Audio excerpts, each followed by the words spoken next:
নমস্কার বন্ধুরা, এই মুহূর্তে সবচেয়ে বিরাট বড় খবর। 7 দিনের মধ্যে নিয়োগ শুরু না হলে আত্মহত্যা হুঁশিয়ারি চাকরি প্রার্থীদের। শিক্ষামন্ত্রী ব্রাত্য বসু এ প্রসঙ্গে বলেন, আত্মহননের হুমকি দিয়ে আন্দোলন কোনো পথ নেই। আলোচনায় একমাত্র পথ, আন্দোলনের সঙ্গে চাকরির কোনো সম্পর্ক নেই। এই মুহূর্তে সবচেয়ে বিরাট বড় খবর, গান্ধী মূর্তির পাদদেশে কেটে গিয়েছে 1100 দিন। ধৈর্যেরও কিন্তু একটা সীমা আছে।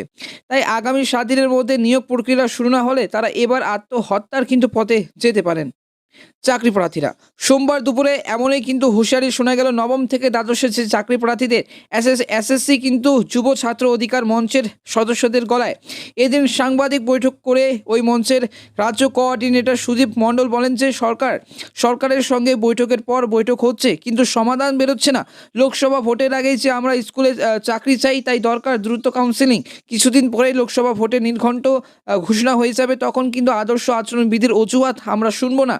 কারণ এই নিয়োগ দীর্ঘদিন ধরে ঝুলে আছে, তাই আমাদের নিয়োগ আদর্শ আচরণবিধির মধ্যে পড়বে না। এর পাশাপাশি মঞ্চের যে সভাপতি মহিদুল ইসলাম জানিয়ে দেন, 7 দিনের মধ্যে নিয়োগ প্রক্রিয়া শুরু না করলে তারা এবার কিন্তু আত্মহননের পথ বেছে নিতে পারেন।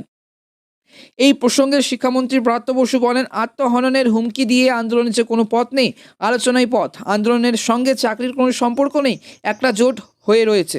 মুখ্যমন্ত্রীর সঙ্গে আলোচনায় ভিত্তিতে তা ছাড়ানোর চেষ্টা হচ্ছে, একটা প্রক্রিয়া চলছে, আইনি বিষয় রয়েছে সবটাতেই। অন্যদিকে নবম থেকে যে দ্বাদশের আর একটি কিন্তু দল, বঙ্গীয় ন্যায্য অধিকার প্রতিষ্ঠা মঞ্চের সদস্যরা কিন্তু তৃণমূল মুখপাত্র কুণাল ঘোষের সঙ্গে দেখা করেন। তারাও কিন্তু সেখানে দাবি জানান যে লোকসভা ভোটের আগে নিয়োগ প্রক্রিয়া শুরু করতে হবে।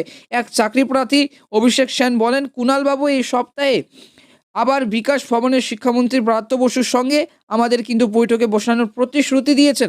আমরা বলেছি বৈঠকে লোকসভা ভোটের আগেই কিন্তু নিয়োগ প্রক্রিয়া শুরুর প্রতিশ্রুতি দিতে হবে।